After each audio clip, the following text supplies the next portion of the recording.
Hello, my name is Thomas, and we have chosen to discuss the Israeli-Palestinian conflict. This is a long-standing and multi-layered issue that has been taking place for decades in the Middle Eastern region, specifically within the territory of Israel. For those who've heard about the issue in the media recently, there is much violence taking place between Israel and Palestine, and there are mounting claims of human rights violations committed on Palestinians by the Israeli government, and growing concerns that more violence will break out in the region moving forward. Many of us know Israel to be the sole democracy in a region of corruption and violence, which might explain U.S. support for the Jewish state. However, Palestine is not a state, but a nation of people from whose territory modern Israel is derived from.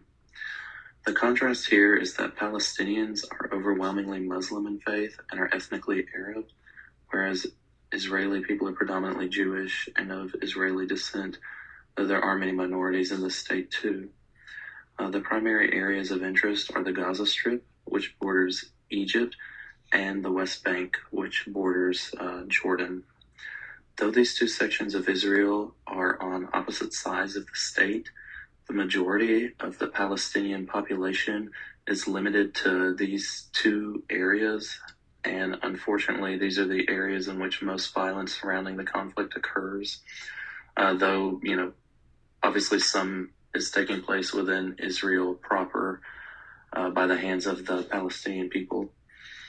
Currently, Palestinians' movement across the state is severely restricted and highly regulated, and many Palestinians are denied entry even to the city of Jerusalem.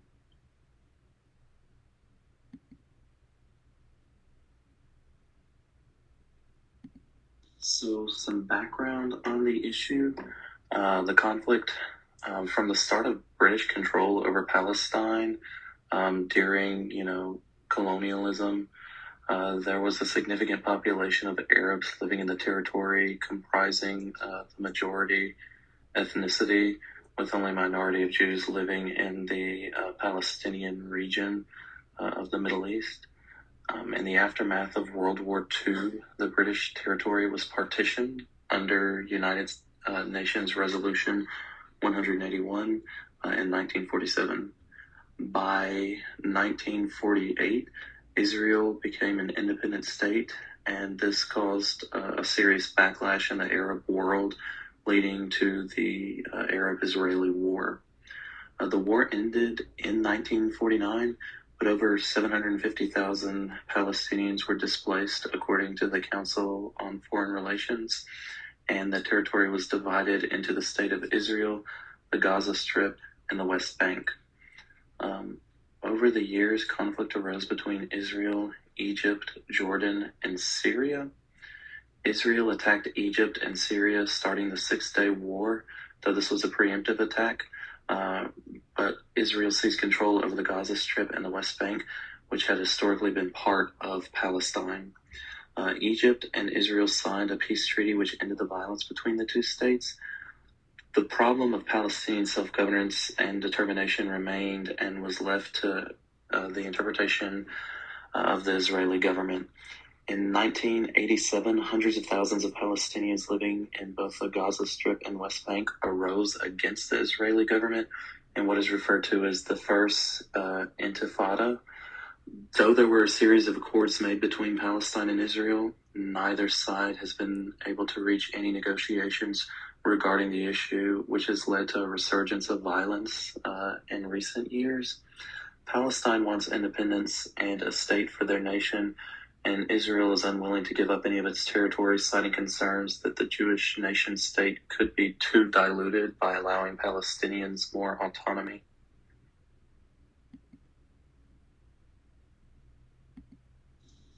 So it's important to mention here the Zionist movement and the concept of Zionism, which coincides with nationalism. But Zionism is a Jewish nationalist movement which advocates for a Jewish state in the historical Palestinian territory, the region where Jews historically inhabited. And I have an unknown quote here which kind of characterizes nationalism and ethnic conflicts that goes like note the following. The 7 rules of nationalism. If an area was ours for 500 years and yours for 50 years, it should belong to us. You are merely occupiers. If an area was yours for 500 years and ours for 50 years, it should belong to us. Borders must not be changed. If an area belonged to us 500 years ago, but never since then, it should belong to us. It is the cradle of our nation. If a majority of our people live there, it must belong to us. They must enjoy the right to self-determination. If a minority of our people live here, it must belong to us. They must be protected against your oppression. All of the above rules apply to us, but not to you. Our dream of greatness is historical necessity, and yours is fascism. I feel like this quote is very telling of nationalism in general. But moving on, in the early 20th century, the Zionist movement gained traction, but the onset of the First World War triggered a resurgence and expansion of this movement, which called for a Jewish state in Palestine. After UN Resolution 181 passed, Palestine was partitioned into separate Arab states and a singular Jewish state. It's impossible to disregard the United States' unwavering support for Israel, despite the nation's gross human rights violations towards Palestinians. There are several factors that could influence this, such as regional stability and Israel being virtually the only democratic state in the Middle East, or the fact that Republicans, specifically white evangelicals, overwhelmingly support Israel as, quote, God's chosen people, unquote. The University of Maryland conducted a poll which found that support varied significantly among younger evangelicals, with a significant drop-off of support for Israel and an increased support of Palestine among evangelicals between the ages of 18 and 34. Whatever the reason for this decrease of support, the impact that religion has on both ethnic and international conflict is significant.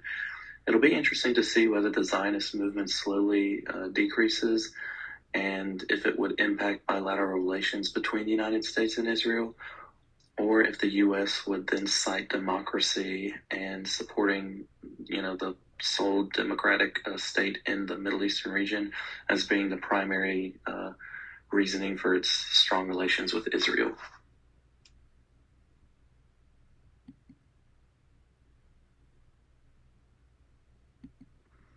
Hello, my name is Caroline. The Israel-Palestine conflict has been marked by bloodshed on both sides. Children, innocent civilians, and non-combatants are among those who have been harmed by the violence. These acts of violence can come in several different forms, including bombings, shootings, terrorist attacks, and airstrikes. Many civilians have been killed from these acts of violence, and those who survive still face an array of violence and political instability as the conflict wages on. Many Palestinians have lost their homes, and the infrastructure in the community that formerly existed has been reduced to rubble.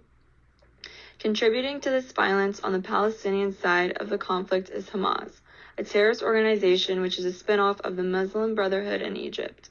Though officially a political party, the United States has designated the group as a terrorist organization. The group holds military power over Gaza, primarily, although it does have loose control over parts of the West Bank. The terrorist organization is responsible for carrying out suicide bombings and launching missiles, as well as kidnappings and the murders of civilians.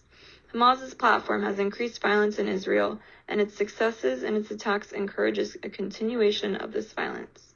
Significant harm is being done to civilians as a result of the tensions between the two nations, and violence will persist.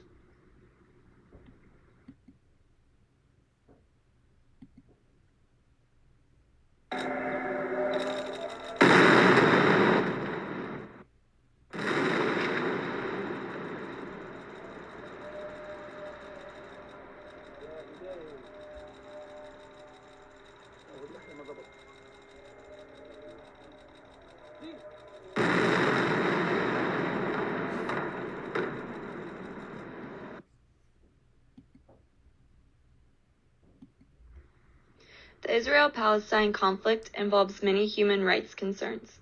Palestinians are currently facing persecution in Israel. Palestinians are not readily permitted to travel freely from the Gaza Strip or West Bank and are virtually confined to these two regions. Reportedly, Palestinians are being displaced by Jewish people and the Israeli government. The Israeli government has plans to resettle the Palestinian-controlled territories of Israel, with ethnic Jews citing statements that it is their land. Freedom House currently gives Israel a ranking of 77 out of 100, referencing politicians' discrimination towards minorities and Arab people. Amnesty International claims that there is evidence of apartheid in Israel, which Arab people, Palestinians, are subject to.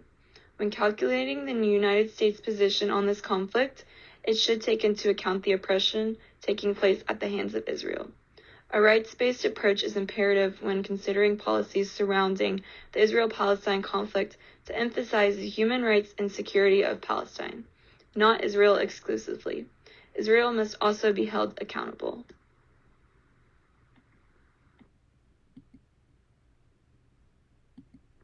The future of the conflict between Israel and Palestine is concerning. Based on current trends, it is unlikely to see peaceful relations between the nations in the near future. The long-standing conflict between Israel and Palestine is deeply rooted in religious and cultural differences. It is apparent that Israel and Palestine are unable to reach an agreement, and the tension will continue to grow. The levels of violence and conflict within the country are on the rise. We project that the relationship between Israel and Palestine will not rekindle unless there is significant involvement from Western allies to Israel, holding the state accountable and pressing cooperation between both sides. The terrorist organization Hamas must make concessions to improve the relations with Israel. The role of Hamas in Gaza is expanding, and it is doubtful that the terrorist group will diminish its attacks. Due to its current control of Gaza and means to carry out attacks, Hamas will continue to play a major role in the conflict. All of this considered, it is probable that the conflict between Israel and Palestine will not be resolved anytime soon.